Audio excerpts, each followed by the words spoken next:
Assalamualaikum warahmatullahi wabarakatuh.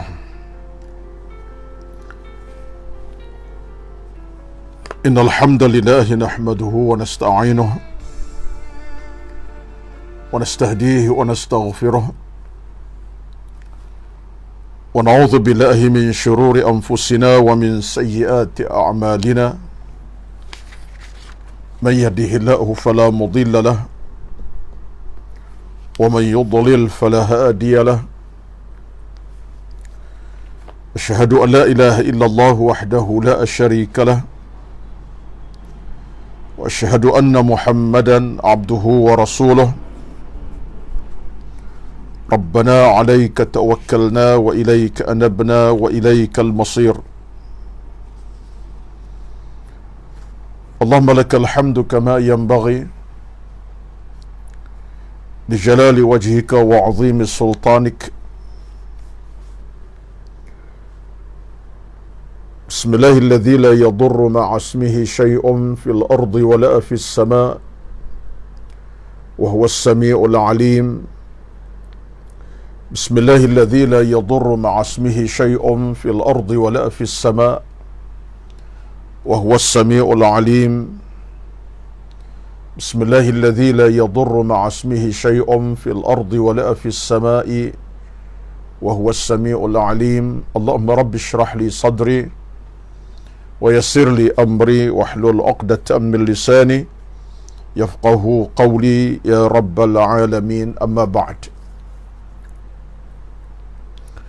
أعوذ بالله من الشيطان الرجيم. يوم لا ينفع مال ولا بنون illa man atallaha biqalbin salim. Pada hari akhirat nanti tidak ada gunanya harta benda dan anak pinak kecuali mereka yang datang kepada Allah dengan hati yang penuh keimanan, hati yang penuh kesejahteraan, hati yang penuh dengan taqwa kepada Allah Azza wa Jalla. Surah Asy-Syu'ara ayat 88-89. Yang berbahagia dan hormati pengurusi dan kuasa Surah An-Nur Fasa 3A Bandar Sembah Selatan dan seluruh AJK pengurusan Surau An-Nur Fasa 3A, Ashabul Fadilah, tuan-tuan imam yang dihormati rakan taulan sabak handai dari kalangan para jamaah Surau An-Nur Fasa 3A khasnya, dan yang diraikan pada petang ini pastinya di kalangan rakan taulan yang jauh dari kawasan Surau, itu di luar daripada Seremban, mungkin jauh di utara hingga ke Perlis, mungkin menjangkau ke selatan ke Johor, dan mungkin menjangkau ke timur hingga Kelantan, dan mungkin menjangkau hingga ke Sabah Sarawak. Alhamdulillah, mudah-mudahan keberadaan tuan-tuan di petang ini dalam kerahmatan daripada Allah Azza wa Jalla menanti saat untuk kita masuk ke hari yang ke-30 ataupun 29 Zulhijjah ataupun 30 Zulhijjah. Pada malam ini merupakan penghujung kepada bulan Zulhijjah buat tahun ini, dan akan tiba hari Isnin lusa 9 Ogos nanti bermulalah penghujung kepada bulan bulan Zulhijjah, dan pada Selasa 1 Muharram akan muncul tanggal 10 hari bulan Ogos lusa insya-Allah. Jadi alhamdulillah kita mengucap syukur pada Allah Azza wa Jalla kerana kita masih diberikan Allah rezeki kesihatan yang sihat walafiat, dan kepada yang sakit yang Allah uji dengan COVID-19 khasnya ataupun apa penyakit yang dihadapi, kita doakan kesembuhan buat mereka, diberikan Allah kesihatan yang terbaik, kesembuhan yang terbaik insya-Allah. Itulah harapan kita, doa-doa kita kepada rakan-rakan yang sedang diuji dengan penyakit, sakit dan sebagainya. Apapun situasi kita, sakit ataupun tidak, yang penting ibadat amal kita berterusan. Itu yang paling utama sekali, supaya nadi amal kita tidak putus walaupun sesaat, melainkan putuslah umur kita dengan Allah.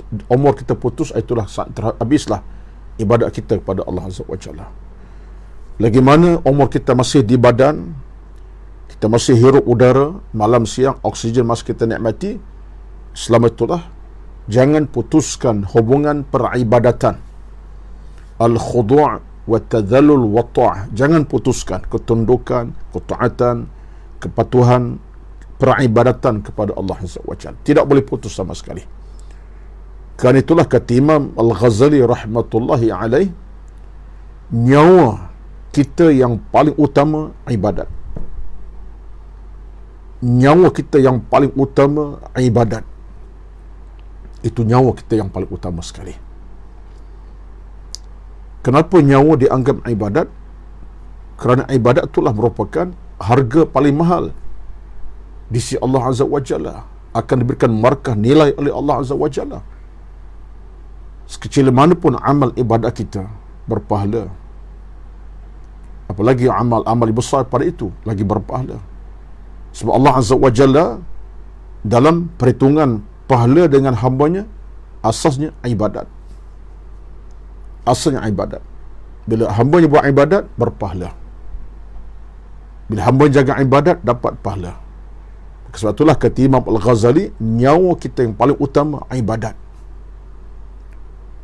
Dan setengah para ulama kata, terputusnya nyawa manusia bukan kerana kematiannya, tetapi terputusnya hidup dengan hidup kerana ibadat yang tidak ada.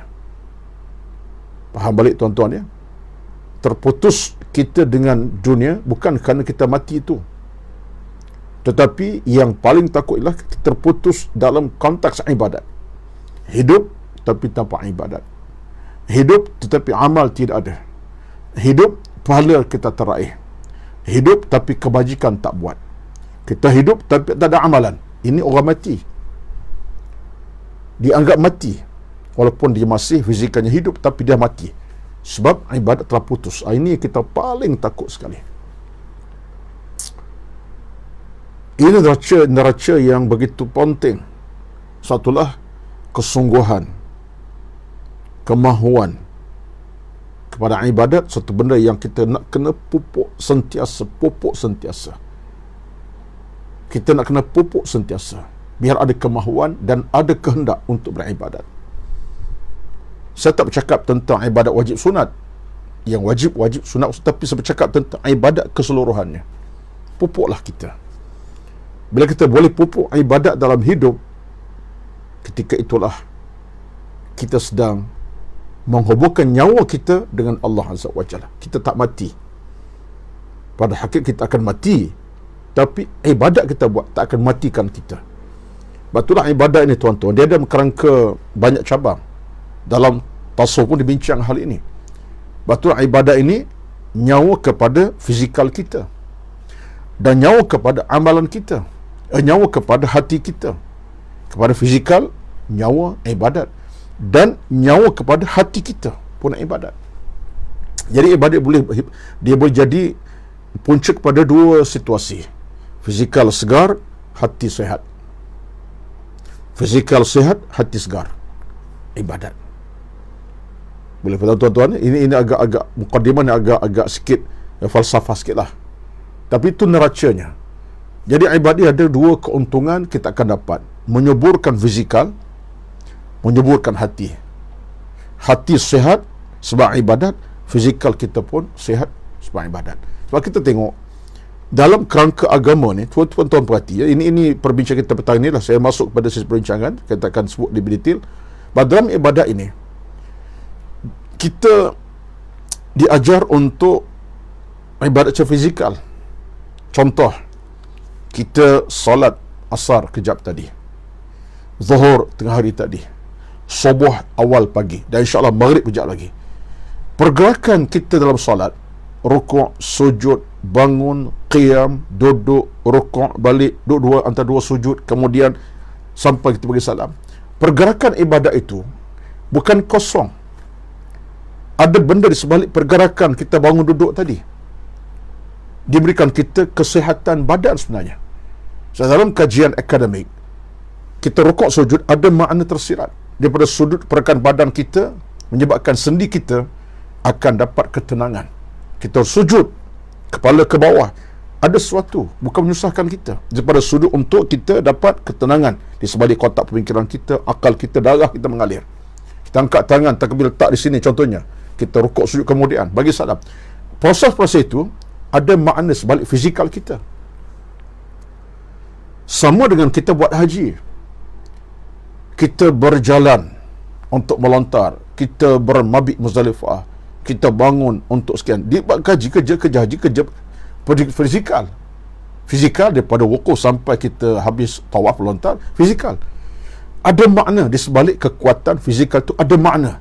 Kerana ibadat itu sesuatu yang boleh menyubur fizikal kita. Termasuklah kita berpuasa. Keletihan kita tak makan tak minum bukan percuma, memberi kita kekuatan. Walaupun kita nampak letih kita berpuasa, tapi agaknya ada benda baik, kesihatan terjamin. Orang yang berlapar ni ada nikmat kesihatan sebaliknya. Kalaulah fizikal boleh siap kena beribadat dalam agama kita begitu rupa, apalagilah dalam konteks hati, dalam konteks kejiwaan, lagilah besar kedukannya. Ibadat jadikan hati kita makin luhur. Ibadat jadikan hati kita makin bercahaya. Ibadat jadikan hati kita makin hidup. Ibadat jadikan hati kita makin dalam keadaan baik, terus baik dan terus baik. Hidup dan hidup. Betul tak? Itu pasti. Kesan daripada kita baca Quran, kesan kita zikir, tasbih, tahmid, kesan kita berpuasa, kesan kita solat, qiyam, tahajud, hati kita akan hidup, hati kita akan bercahaya. Dia akan proses hati kita untuk lebih bahagia, lebih bercahaya, lebih selamat daripada gangguan, kejahatan, kekufuran, syirik dan sebagainya. Jadi kekuatan ibadat ini dia jadikan kita fizikal kita sihat segar bugar, apalagi kekuatan dalaman kita lebih sihat segar bugar. Jadi tuan-tuan, proses ini merupakan proses kita nak kena jagai supaya apa tuan-tuan, akhirnya kita nak berada dalam keadaan semuanya baik, sempurna baik, sihat walafiat dan tenang setenang-tenangnya.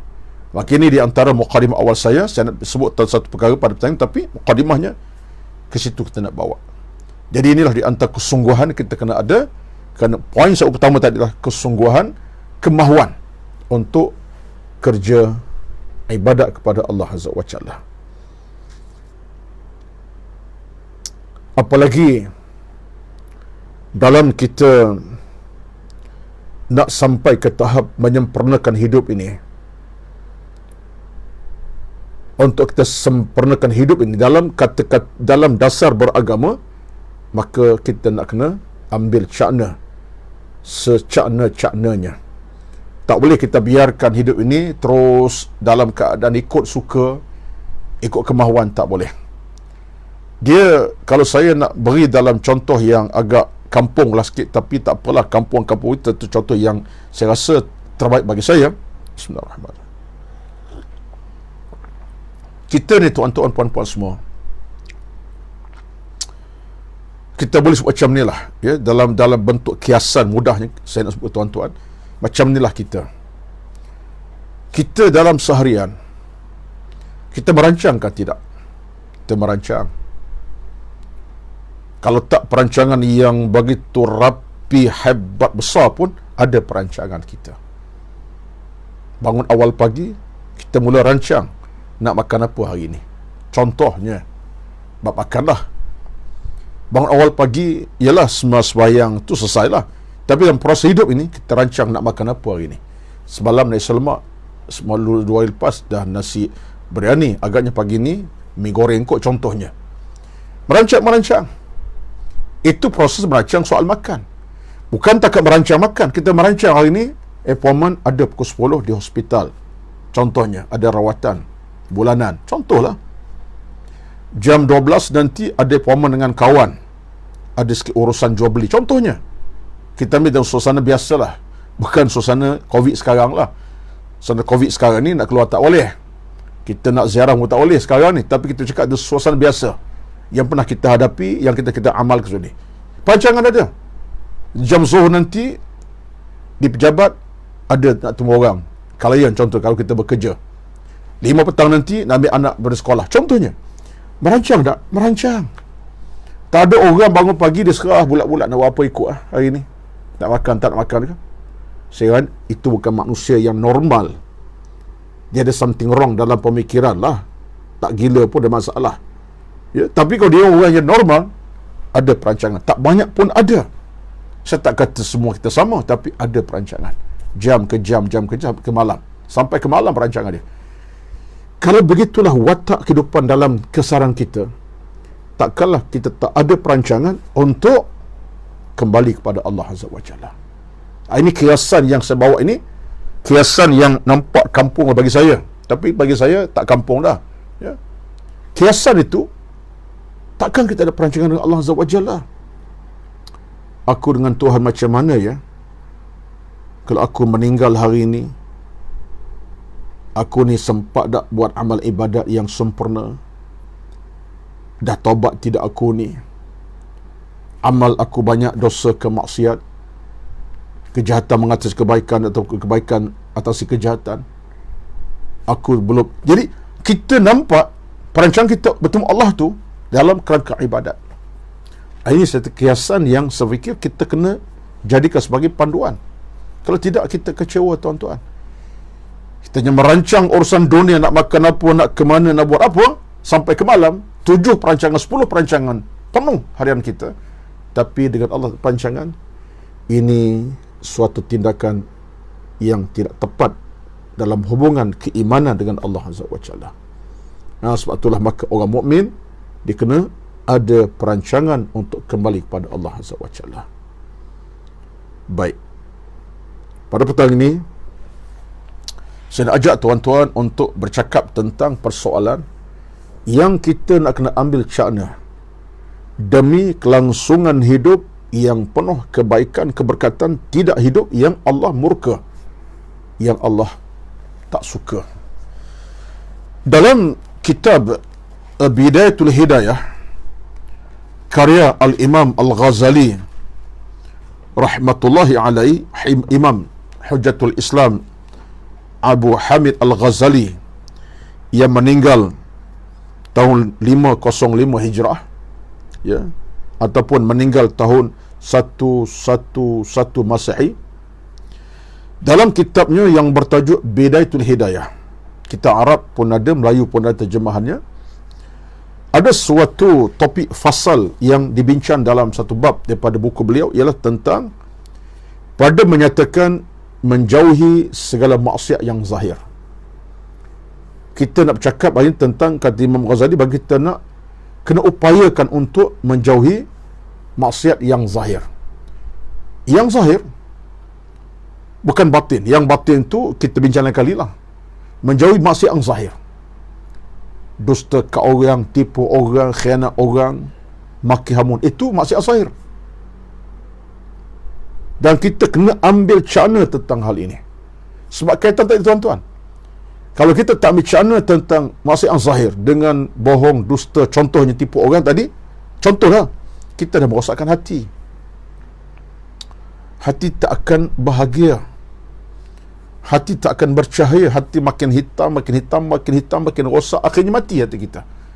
Kerana kesan mazahir itu dia merosakkan hati. Walau tak nampak hati rosak, tapi dia akan rosakkan. Menyebabkan kita mungkin jauh daripada hidayah. Agama kita tak pedulikan. Iman kita tak peduli. Solat pun kita tak jaga. Kesannya hati rosak. Jadi dalam hal ini Imam Ghazali menarik, dikata apa dalam kitab Bidayatul Hidayah, seorang tokoh besar yang kita raikan, yang kita hormati, yang meninggal tahun 505 Hijrah, agak lama sangat. Dia kata apa? Ini saya baca kata-kata beliau di kitab, ya, terjemah nanti. Dia kata apa? I'lam anna ad-dina syatran, ahaduhuma tarkul manahi wal akharu fi'lu ta'ati, wa tarkul manahi hiya al-ashad, fa inna at-ta'at yaqdiru 'alayha kullu ahadin, wa tarku ash-shahawati la yaqdiru 'alayha illa as-siddiqun, walidhalik qala Rasulullah sallallahu alaihi wasallam al-muhajiru man hajara as-su'a wal mujahidu man jahada hawahu. Ini kata-kata siapa? Qaul Imam Al-Ghazali rahmatullah, Hujjatul Islam Al-Imam Al-Ghazali rahmatullahi alaihi.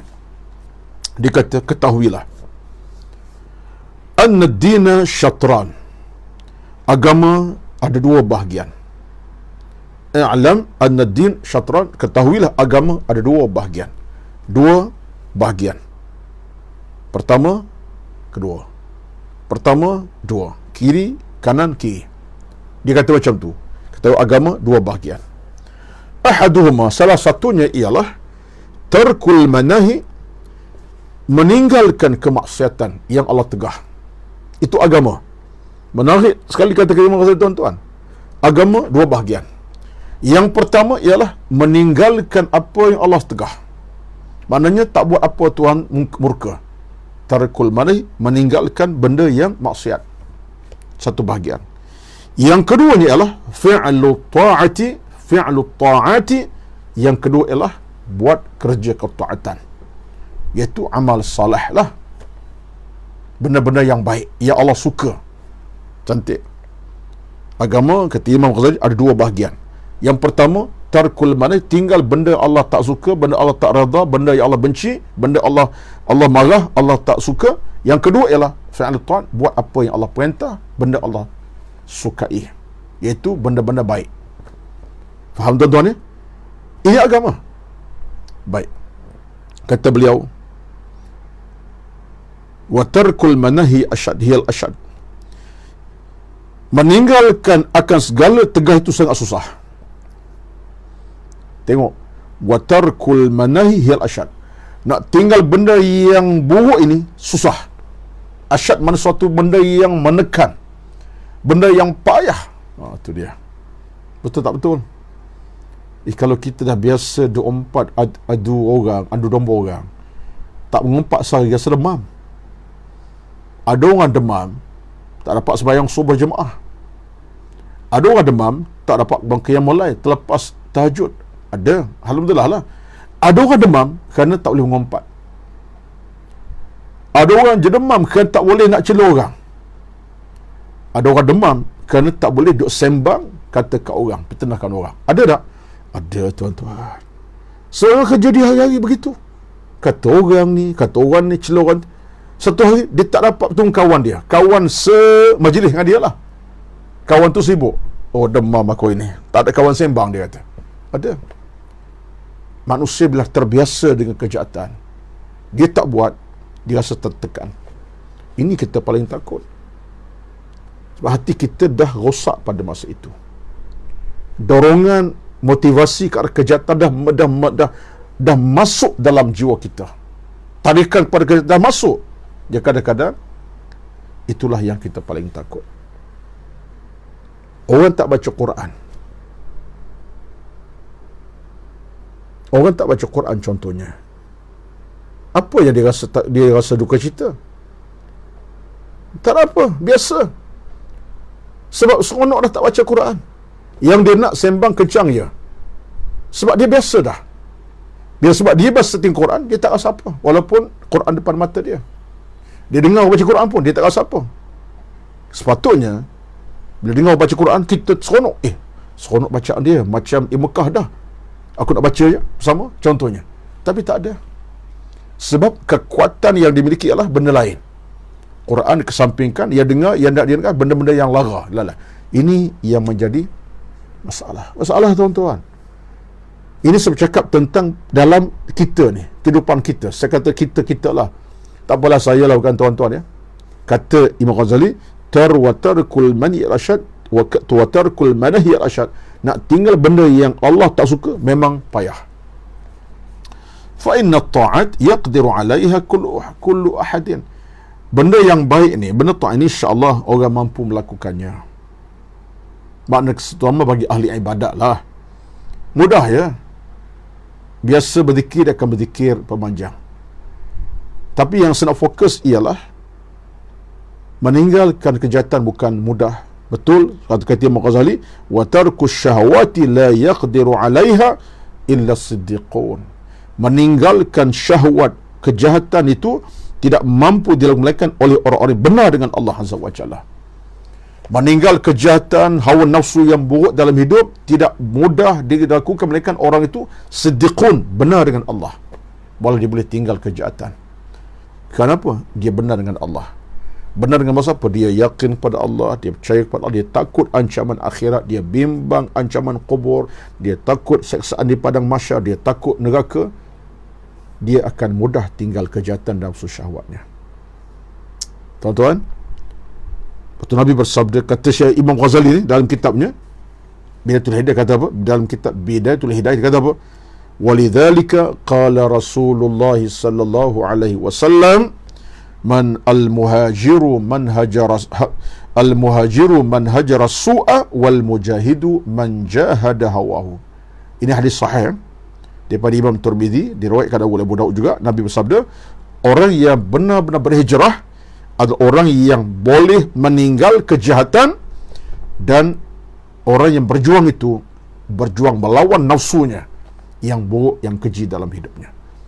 Kata Nabi, orang berhijrah itu adalah orang yang meninggalkan kejahatan, hijrah tinggal kejahatan, dan orang berjuang itu berjuang melawan kejahatan nafsunya dan keburukan hawa nafsunya.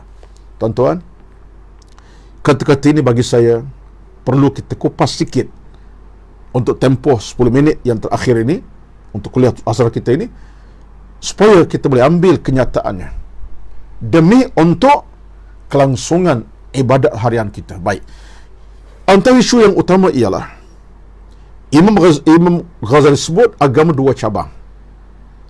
Siapapun kita kena pasti cabang ini berada di hadapan kita. Cabang pada benda yang baik dan cabang pada benda yang tidak elok. Tetapi bagi orang beriman, hasrat, kemauan hati nak ke mana? Jalan yang baik. Dengan maksud buat kebaikan, pahala, redha, rahmat Allah Azza wa Jalla. Dia tak akan ambil jalan itu. Kalau kita dalam hidup ini, antara satu benda yang kita nak kena lakukan ialah kita kena merintih kepada Allah Azza wa Jalla. Merintih kepada Allah dengan doa banyak-banyak. Apa doanya? Supaya Allah berikan kita jalan hidayah. Allahumma hdini fi man hadait wa'afini fi man afait. Contohnya, dalam solat subuh kita baca doa qunut. Itu rayuan sebenarnya. Allahumma hdini fi man hadait. Ya Allah, berikan hidayah atas apa yang kau beri kepadaku. Hidayah itu kekal ya Allah.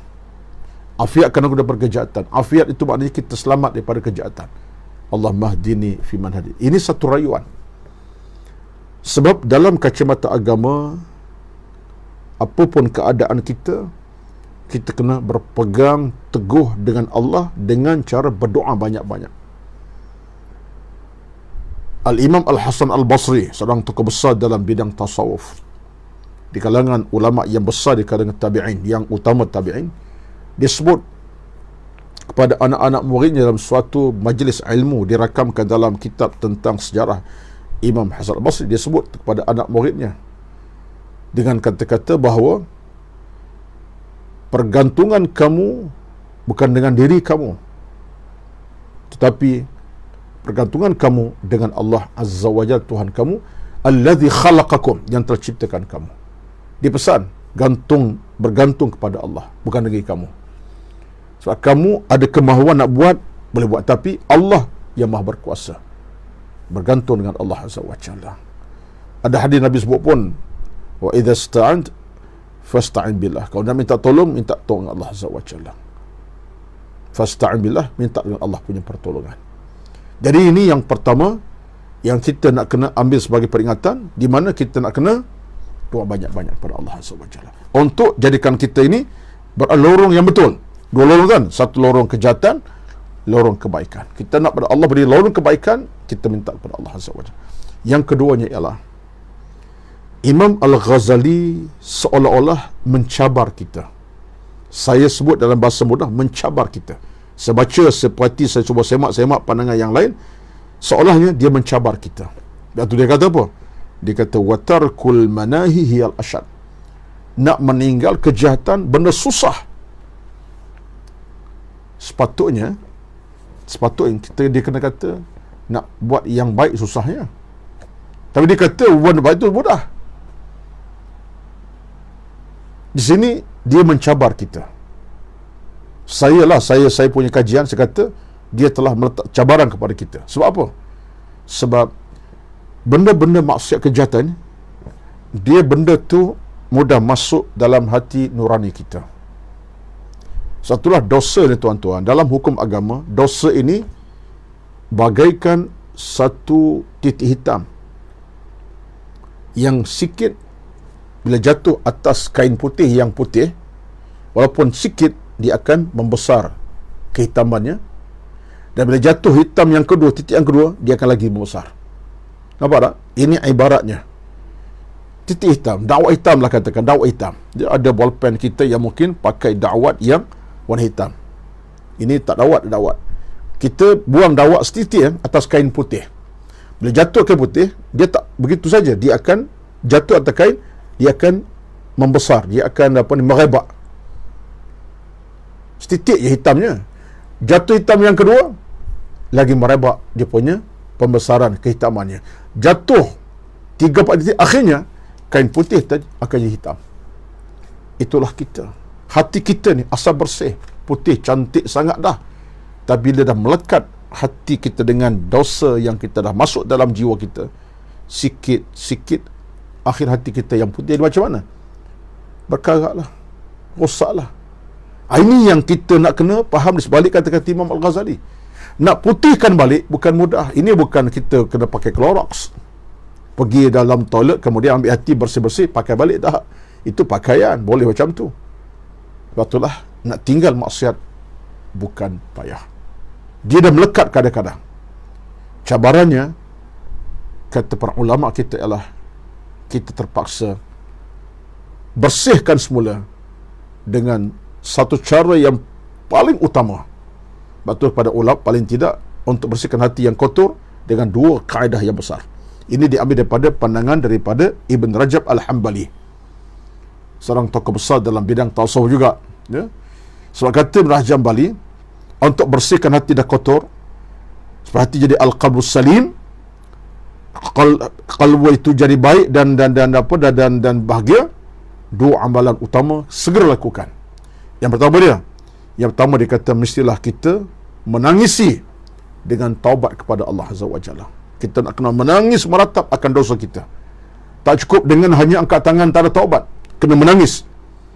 Sebab kata dia, air mata tu seolah apa? Seolah membasuh dosa kita. Ini kata siapa ni? Ibn Rajab Al-Hambali, tokoh besar dalam bidang ilmu. Bahawa kita menangis meratap ada dosa kita sebab apa? Seolah-olahnya, dia kata seolahnya air mata kita ni membasuh. Kan air mata ni air, walaupun 2 titis, 3 titis taklah sampai secawan, tapi dianggap air mata yang menitis seolah membasuh dosa kita dengan izin Allah Azza wa Jalla. Allah Maha Kaya. Walaupun 2 titis air mata menitis atas sejadah, tapi harga 2 titis tadi bukan kecil bagi Allah.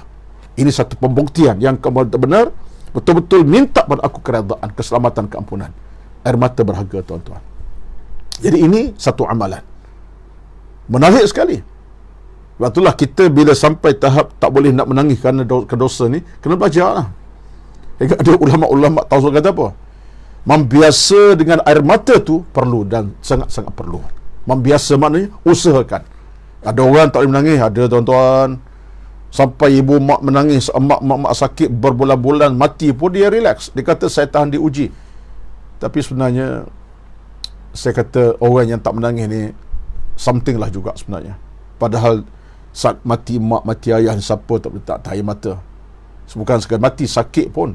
Tapi ada orang, tapi kena belajar lah. Tapi tak apa, itu soal kita dengan orang sakit. Tapi dengan Allah ni, penyesalan kita, air mata kata Imam Rajab Al-Hambali, soal kita sedang basuh dosa kita. Jadi menangis dalam kita mau kepada. Ini satu. Yang kedua ni kata Imam Rajab Al-Hambali, untuk hapuskan dosa kita ni, supaya kita ni boleh tinggal maksiat tadi, caranya yang kedua ialah kita buat amal-amal kebajikan. Antara isunya ialah sedekah derma. Kita bersedekah. Kenapa? Lianna sadaqata tudfi'u dhunuba as-sadaqatu tudfi'ul adzunuba wal khataya. Hadis pun sebut, kerana dengan sebab sedekah tadi akan membersihkan dosa-dosa kita dan kesalahan kita. Maknanya sumbangan kita walaupun RM2, RM200, RM10 sekalipun membersihkan dosa kita. Maka sedekah tadi penting. Menyumbang itu penting untuk pembersihan dosa kita. Ini dua amalan kata Ibn Rajab Al-Hambali dalam kerana kita untuk angkat kita punya hati yang keji, sikap yang tak elok, yang kita sebut tadi, payah nak tinggal dosa ini kerana kita mungkin dah rosak jiwa dalaman, dah rosak hati kita. Bersihkan segera dua amalan tadi. Tuan-tuan, puan-puan semua, apa yang saya bincang pada hari ini taklah sampai ke peringkat yang paling maksimum, tapi saya bincang pada hari ini benda-benda yang agak simple kita nak bawa kepada kehidupan kita. Penghujung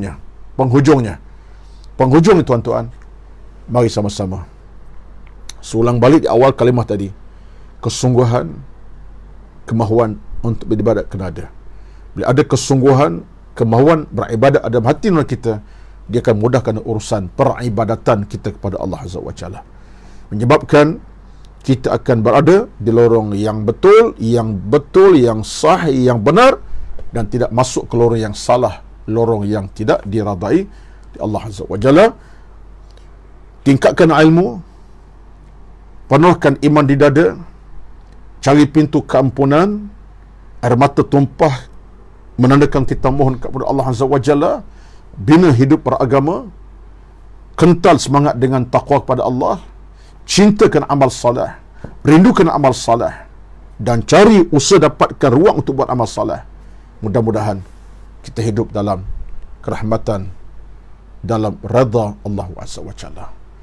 Terutama saat ini, sekarang ini, kita nak semua kita dalam jagaan Allah Azza wa Jalla, khasnya daripada sebarang ujian, musibah, penyakit COVID-19. Tak kita diuji sampai peringkat kita menghadapi dalam keadaan kehilangan segala-galanya. Saya nak sebut di hujung, memang kita tahu dalam situasi hari ini semua kematian agak mengejutkan. Banyak pihak terkejut, keluarga terkejut, masuk hospital 2 hari mati, tak ada 2 minggu meninggal, kena masuk pula intubasi pula, kena ditidurkan, nampak sihat pada awalnya, 2 hari kemudian ditidurkan. Tuan-tuan ya, ini semua ujian kepada kita. Sebab itulah marilah sama-sama kita ambil kesempatan untuk merapati Allah, dekati Allah dengan doa, munajat, rintihan, jaga ibadat, jaga SOP. Mudah-mudahan Allah beri kita kejayaan, kemenangan, keselamatan dan kejayaan abadi insya-Allah. Teruslah berdoa kepada Allah Azza wa Jalla dengan penuh air mata, kesungguhan insya-Allah, dengan penuh kecekalan, penuh ketakwaan. Itulah sekadar pertemuan kita pada hari ini. Terima kasih kepada surah An-Nur fasa 3A, dan tuan-tuan yang ada ruang untuk dapat kebaikan tadi. Saya sebut tadi kan. Yang kedua tadi kata Ibn Hajar Al-Hambali, ialah kata Ibn Rajab Al-Hambali, dia kata untuk kita mendapat membuang sifat-sifat buruk dalam hidup, yang kedua apa dia? Bersedekah derma. Maka tuan-tuan bolehlah menyumbang untuk infak dana surah An-Nur fasa 3A melalui nombor bank yang tertera sekarang, nombor akaun Bank Islam clear depan saya sekarang di kaca phone tuan-tuan, kaca komputer tuan-tuan. Ambil nombor ini dan berilah sumbangan, tak banyak pun tak apa, lillahi ta'ala. Allah berkati kita insya-Allah. Harta kita bertambah berkat dan kita pun bertambah baik berkat dalam umur usia kita. Wallahu alam. Assalamualaikum warahmatullahi wabarakatuh. A'udzu minasyaitonir rajim. Bismillahirrahmanirrahim. Alhamdulillahi rabbil alamin. Wassalatu wassalamu ala rasulil amin wa ala alihi wa sahbihi ajma'in. Allahumma inna nas'aluka ridha'aka wal jannah wa na'udzu bika min sakhatika wan nar. Allahumma innaka 'afuwwun karimun tuhibbul 'afwa fa'fu 'anna. Allahumma ighfir lana dhunubana wa liwalidina warhamhuma kama rabbawna shighara wal jami'al muslimin wal muslimat wal mu'minina wal mu'minat. Allahumma ighfir lana dhunubana ya Allah ya Rahman Rahim. Bismillahilladzi la yadurru ma'a ismihi syai'un fil ardi wa la fis sama'i wa huwas samiul 'alim. Allahumma inna na'udzu bika minal البرص والجنون والجذام ومن سيء الأسقام. اللهم ارزقنا الخير والأمن والسلامة والصحة والعافية يا كريم. ربنا أتنا في الدنيا حسنة وفي الآخرة حسنة وقنا عذاب النار. وصلى الله على سيدنا محمد والحمد لله رب العالمين. تقبل الله منكم، تقبل يا كريم. والسلام عليكم ورحمة الله وبركاته.